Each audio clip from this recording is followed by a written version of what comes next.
Bresa Belesa, bentrovati, ecco il quiz sulla brescianità con le 3 domande di oggi. La bilina, che cos'è la bilina? È la pallina? È la castagna essiccata oppure è la coperta? E l'auditorium comunale che sta in Corso Magenta, come si chiama? Santa Barbara, San Carlino oppure San Barnaba? E in che anno, questa è la terza domanda, in che anno il Castello di Brescia ospitò la grande esposizione industriale bresciana? Nel 1904, nel 1932 oppure nel 1958? Restate con noi, tra pochissimo interroghiamo i bresciani e insomma c'è sempre un po' da divertirsi. Grazie, tra poco.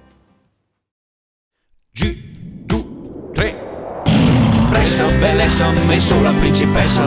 Tu che parla bene, mani su che mai conosco. Bressa, bellezza, messo la leonessa. Sei così sicuro di conoscermi davvero anche tu?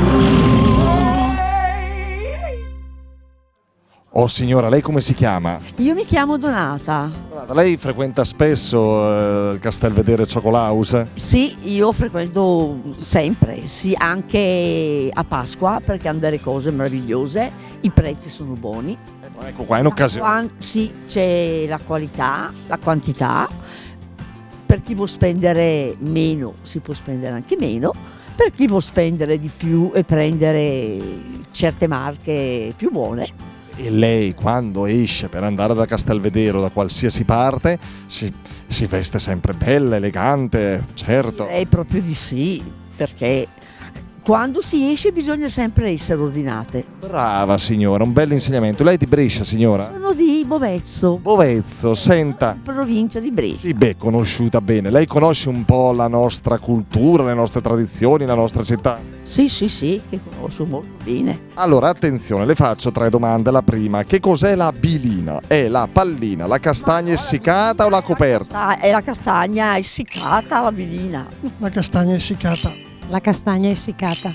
Senta, signor Ivan, lei frequenta spesso qui Castelvedere, l'ha mandato la moglie a fare acquisti, vero? No, sì, abbastanza, la moglie però comunque è qui, sta già scegliendo dei dolci e dei regali da fare per Natale. Quindi insomma la moglie sceglie e fa, poi lei paga alla cassa. Giustamente quello si paga. Come si chiama l'auditorium comunale in Corso Magenta? Santa Barbara, San Carlino o San Barnaba?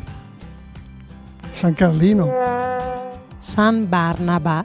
San Barnaba. San Barnaba. Abbiamo avvicinato la signora Daniela e il signor Fabrizio. Lei è contento di fare acquisti con la moglie? Sì, oggi sì. È bravo a recitare però, eh? No, è bravo sempre. Tutto anche in casa? Sì, devo dire che... Ha imparato a lavare i piatti, no? Sì, sempre, da quando è in pensione poi collabora tantissimo. Mi manca un po' il lavoro, eh? Un po', sì, però mi do da fare per uscire un po'. In che anno il Castello di Brescia, signor Fabrizio, ospitò la grande esposizione industriale bresciana?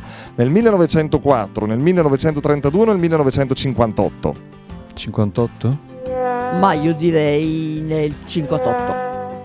1904. Bene, ecco le risposte al quiz di oggi. La bilina, che cos'è in dialetto bresciano? E la castagna essiccata. E l'auditorium comunale che sta in Corso Magenta si chiama San Barnaba e non Santa Barbara o Santa Barnaba come erroneamente si sente in giro dire qua e là. E il Castello di Brescia ospitò la grande esposizione industriale bresciana nel 1904. Pensate che venne inaugurata dal re Vittorio Emanuele III e il castello venne bardato con un interessante rivestimento provvisorio in stile Liberty e fu collegato a Corso Zanardelli tramite una tranvia elettrica, pensate, nel 1904. Grazie per la vostra compagnia, arrivederci alla prossima.